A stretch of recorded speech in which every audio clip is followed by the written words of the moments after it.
Información, actualidad, opinión. Las cosas como son. Con Pablo de León. Muy bien, aquí estamos a exactamente 2 semanas y un día de las PASO, de las primarias. Primer test verdadero, la verdadera encuesta que vamos a tener para saber dónde está todo. La semana pasada tuvimos una nota importante que fue una charla aquí en Las Cosas Como Son, en Radio Con Vos, con Alberto Fernández, y seguimos con los principales protagonistas de esta elección. Hoy charlando con Martín Lustó, quien es precandidato a senador por Juntos por el Cambio, el nuevo nombre que Cambiemos tiene en el país, y esta vez ese es el nombre también en la ciudad de Buenos Aires. Diputado Martín Lustó, buenas tardes. Pablo, un saludo. ¿Cómo estás? ¿Qué tal, Pablo? ¿Cómo andás? ¿Bien? Bien, ¿y vos? Muy bien. ¿No te cansás de tanta campaña? ¿Por cuántas campañas hace que estás siendo candidato vos? Esta es la tercera campaña que... Pensé que no, más. La cuarta, No sé. ¿no? La cuarta. Tenés razón, la cuarta. 2013, 2015, 2017 y 2019. Por eso, son 6 años. 4 campañas en 6 años, ¿no es mucho? Son 4 campañas en 6 años. Sí, esta es la mira, competí a diputado en UNEN, un espacio que en ese momento tenía al radicalismo, a Lilita, estaba Pradgay, Gil Lavedra, independientes, y fue los primeros que usamos las primarias como corresponde, las PASO como corresponde. Sí. Fui diputado, competí para jefe de gobierno en 2015, que fue esa elección en que estuvimos tan cerca, y fuimos a un balotaje muy ajustado con el jefe de gobierno actual, con Horacio Rodríguez Larreta, y después la de diputado del 2017. Pero tal vez esta sea la más nacional, porque estuviste en la provincia con María Eugenia Vidal en Lomas. Hace 2 días le tiraste un poquito a Kicillof, como que es la que por ahí tenés una perspectiva más amplia que puntual de la Ciudad de Buenos Aires, me parece. Bueno, también es la primera elección en donde coinciden, porque la elección del 2015 que fue ejecutiva estaba separada de la Ciudad de la Nación. Claro. Esta es la primera elección en que coinciden tantas cosas, ¿no? Coincide el gobernador de la provincia de Buenos Aires, el jefe de gobierno, la elección a presidente y además a los cargos legislativos. Sí. Y me parece que como lo que estamos discutiendo es cómo se encaran los desafíos pendientes que tiene la Argentina, cuál es la visión con la que tenemos que abordar un montón de cuestiones, el Estado, el lugar de Argentina en el mundo. Me parece que corresponde debatir eso a lo largo y a lo ancho del país. ¿Y estás cómodo, Martín? Porque un tema es, vos fuiste crítico y lo sos, de hecho, de cuestiones económicas de este gobierno. ¿Estás cómodo en este lugar en el cual Macri quiere tener una relación por ahí más activa con vos, quiere que te metas en temas de la economía? ¿Estás cómodo en este lugar o no? Sí, claro que estoy cómodo. Cómodo con una amplitud que hace eso. Busca cómo diagnosticar mejor, cómo debatir hacia adentro, abordar las complejidades de la Argentina, porque es una economía y una sociedad y una política compleja.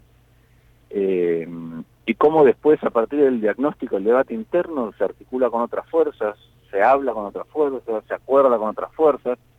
Me parece que eso es parte de lo que pasó en la ciudad y también lo que hace el presidente al convocar, no sé, a Miguel Ángel Pichetto como compañero de fórmula, pero también a otros. Yo no soy el único economista que habla y ha hablado con el presidente, y veo que hay una apertura para entender y tener las herramientas para resolver las cosas que Argentina todavía falta que resuelva. Sí. El otro día una discusión tuitera entre Alberto Fernández, que hizo unas críticas a la economía, y después Nicolás Dujovne le salió a replicar.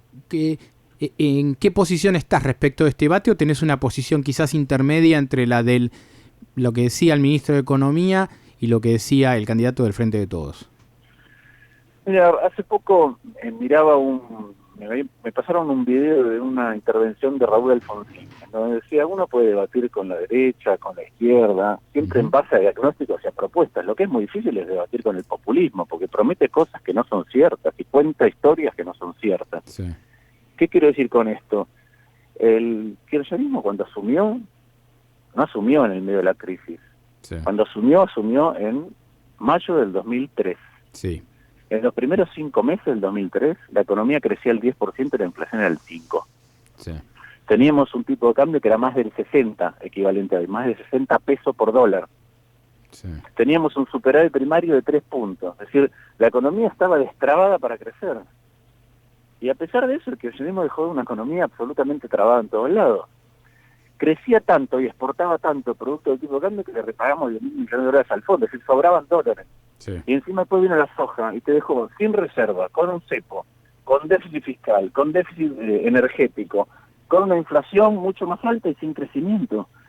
Entonces, la verdad es que la discusión de cuál es el número de déficit, que la verdad es que el déficit total, el déficit primario, es decir, antes de intereses, con intereses de nación y provincias, hoy es la mitad que el que dejó el kirchnerismo. Claro. Cuando uno mira cifras comparables, bien hechas, rigurosas, hoy es la mitad de lo que dejó el kirchnerismo. Sí. Ahora, el otro día le decía a Kicillof a Vidal que no tenía problema en debatir con ella. Yo me imagino, escuchándote recién, me imaginaba que estaría bueno un debate entre vos y Kicillof. Vos sabés que yo creo que los debates, siempre con respeto, pero los debates sobre cuestiones puntuales, y en este caso técnicas, como es la economía, que es una preocupación permanente de los ciudadanos, es un debate que tenemos que dar, porque otra vez es muy fácil narrar las cosas, pero cuando uno empieza a hurgar en cómo fueron esos procesos, son bien distintas. Como te decía, el kirchnerismo heredó un país que crecía, y es como, si querés, como que te den una casa a refaccionar y con un montón de plata. ¿Por qué con un montón de plata? Porque tenías un superávit monstruoso, un superávit muy grande, y además después tuviste solamente en exceso de lo que sería habitual con un precio internacional de la soja, por el precio más alto de la soja y tener retenciones, recibiste 47.000 millones de dólares. Sí. Entonces vos te gastaste el superávit fiscal, los 47.000 millones de dólares. Cuando el precio de la soja cayó, manoteaste las AFJP. Sí. Y no para mejorar el sistema presión, sino para usar en el corto plazo. Cuando eso no te bastó, apelaste a las reservas, sacaste reservas del Banco Central, y las sacaste y al año y medio no te alcanzaron los dólares y tuviste que poner un cepo. Y después empezaste a emitir dinero. Entonces vos recibiste una economía que estaba destrabada para crecer, que era esa casa en refacción, porque había un cataclismo, y con un montón de plata para arreglarla bien, y dejaste un desastre. O sea Pero que, me gustaría discutir esas sí. cosas. ¿Pero eso lo discutirías con Axel? ¿Lo discutirías con Axel? Yo encantado, sí, obvio. Perfecto. ¿Vos lo conocés a Alberto Fernández, de la gestión? Sí, claro que sí. Uh-huh. ¿Y cómo lo ves hoy en su rol de candidato? Mira, el kirchnerismo hizo algo en varios distritos en la ciudad también, que es elegir candidatos que no tienen peso político propio. Sí. No tienen peso político propio. Después, Alberto Fernández, en el caso de que los ciudadanos así lo quisieran, podría llegar a ser presidente, pero peso político propio no tiene. Y es muy difícil dar discusiones adentro de cualquier espacio sin peso político. Uh-huh. Es muy difícil. De hecho, le es difícil armar las listas. Y puede ser que no sea un títere, pero tampoco es que no va a tener discusiones internas. Uh-huh. Entonces, yo esas discusiones internas vi que intentó dar algunas, pero no le fue bien. De hecho, terminó renunciando también. Sí. Uh-huh. Claro. ¿Y quién tiene el mando económico en ese lugar? ¿Lo tiene Cristina? ¿Lo puede tener Alberto? ¿Lo puede tener alguno de los muchachos que están ahí hablando? ¿Nielsen, Álvarez aquí? ¿O Kicillof sigue siendo la voz más importante ahí? A ver, primero no sabemos, es esto que te digo, porque hay un candidato a presidente, ¿sí? Pero hay una candidata a vicepresidente que tiene más votos. Sí. Y que ha puesto a su gente en las listas. Yo no he visto ninguno que sea claramente elegido por Alberto Fernández. Uh-huh. Entonces es difícil pensar cómo se configura un gabinete en ese caso, en donde ganara Alberto Fernández, en donde él es presidente, pero el peso político lo ha llevado y lo ha tenido la expresidenta.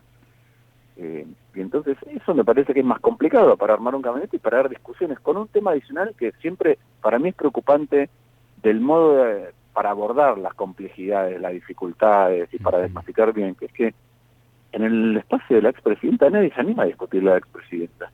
Uh-huh. Entonces cuando hace cosas aunque estén muy mal, la intervención del INDEC nadie le dice no. Uh-huh. Pero perdóname, dejarlo a Moreno nadie le decía que no, el Moreno con Irán nadie le decía que no. Entonces yo no sé cómo funciona eso a futuro, yo creo que es una incógnita. Uh-huh. Pero en el esquema de Macri, ¿quién le discute a Macri? ¿O a Marcos Peña? Nadie. Yo no lo veo así, es decir, yo cuando hablo con el presidente digo lo que pienso y al presidente le gusta escuchar lo que piensan otros. Y cuando Cornejo dice, también. Y cuando lo dice Monzón, también. Entonces yo veo eso. Y Lilita, la propia Lilita dice cosas. ¿Vos te imaginás a alguien dentro de un espacio No, como Lilita no. que diga las cosas que dice Lilita? No, como Lilita no. Como Monzó sí, porque lo mandaron a Siberia, ¿no? Sí, pero las dijo mucho tiempo. Fue el presidente de la Cámara de Diputados, las sigue diciendo. Yo no creo que Pichetto diga o piense las mismas cosas que piensen otros. Yo lo he dicho todo el tiempo y aún así me han convocado. Sí. Me han convocado a hablar, me han convocado a seguir hablando. Entonces yo creo que hay una mucha mayor apertura. Hay una mayor apertura que parte del... no solo con respecto al pasado, sino claramente con respecto al kirchnerismo, y que parte de la convicción de que las dificultades que Argentina tiene desde hace mucho tiempo, son lo suficientemente importantes como para diagnosticarlas mejor. Que es hace mucho tiempo, bueno, hace 50 años que Argentina crece menos que la mitad del mundo. El único país del mundo que tuvo más recesiones que Argentina es el Congo. Sí. La inflación es un fenómeno con el que convivimos hace mucho tiempo. Tenemos 6 veces más pobreza que hace 50 años. Entonces es evidente que hay algo que no está funcionando bien. Yo escribí un libro que se llama Debajo del agua, diagnosticando, por lo menos dando diagnóstico de qué es lo que no funciona bien. Lo que no funciona bien en Argentina es el hecho de que... Te estoy perdiendo, Te estoy perdiendo con la señal, Martín. ¿Hola? Ahí está perfecto. Sí. Digo, el Estado funciona cada vez peor. El Estado nos saca cada vez más y nos da cada vez menos. Y eso venía pasando de hace mucho tiempo. Entonces, para revertir eso necesitas, primero, el compromiso de que vas a servir y no a servirte del Estado. Lo segundo es la convicción de ir a pelear con algunos que se tratan de apropiar del Estado, que se tratan de apropiar de los puertos o de la logística o de la aerolínea, o digo, hay muchas de estas cosas. Hay que ir a dar algunas discusiones y después a terminar con la desidia, que tiene que ver mucho con que aquellas cosas que no se hacían se hagan, obra pública, etcétera. La verdad es que obra pública desde el punto de vista social y desde el punto de vista productivo, porque lo que Argentina necesita es, primero, que la gente sienta que los impuestos vuelven en cosas, y lo segundo es tener más capacidad para exportar. Los países que admiramos, cuando uno dice Japón, en lo que han desarrollado en poco tiempo, Japón, Corea, Singapur, Taiwán, son grandes exportadores. Entonces vos tenés que hacer esas cosas, porque yo creo que esa vocación existe. Vos necesitas estabilidad, necesitas que el Estado haga las obras públicas de infraestructura que corresponden, y necesitas la vocación por salir a conquistar mercados en el mundo. Entonces me parece que ahí hay una enorme diferencia entre uno y otro espacio, en esa concepción de cómo es que se crece a largo plazo. Para eso necesitas también estabilidad, y para tener estabilidad necesitas no acumular inconsistencias macroeconómicas que terminan en megacrisis. Estamos hablando... estuvo cerca de eso. Estamos hablando en Las Cosas Como Son con Martín Dustó. Dos últimas preguntas políticas. El próximo año, en lo económico, ¿va a ser malo para la gente, sea quien sea el presidente? Mira, como te decía recién, hay desafíos que Argentina tiene pendientes que son complejos. Entonces yo creo que lo peor que podemos hacer es minimizarlo. Entonces cuando escucho, no, esto se resuelve fácil, hay que crecer, hace mucho que Argentina no crece. Entonces Argentina necesita un debate en serio de cómo se crece, y no apelar a la magia de corto plazo que después termina en crisis grandes.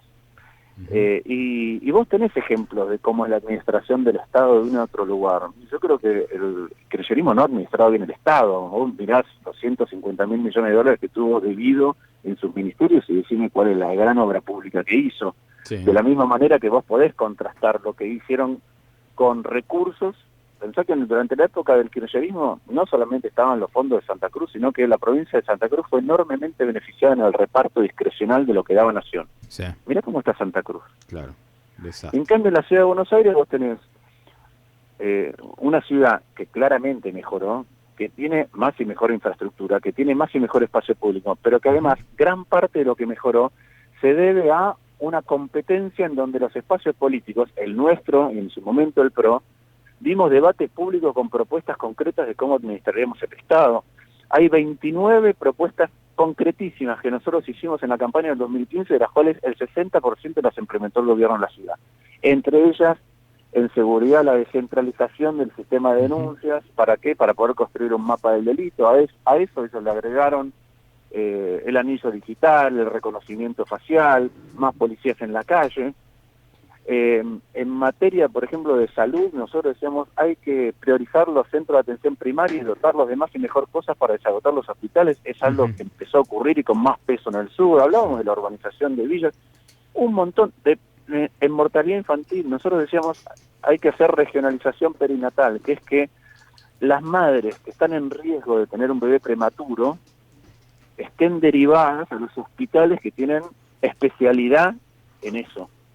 Bueno, y hoy la mortalidad infantil en la ciudad de Buenos Aires bajó muchísimo. Entonces, no es solamente la vocación por administrar mejor el Estado, sino el tipo de diálogo con el que entras con los que piensan distinto. Yo creo que eso te hace mucho mejor, nos hace a todos mejores. Ahora, un tema de esto del diálogo, decís, en el acuerdo que hace Martín Lustó en la ciudad, la verdad que es espectacular.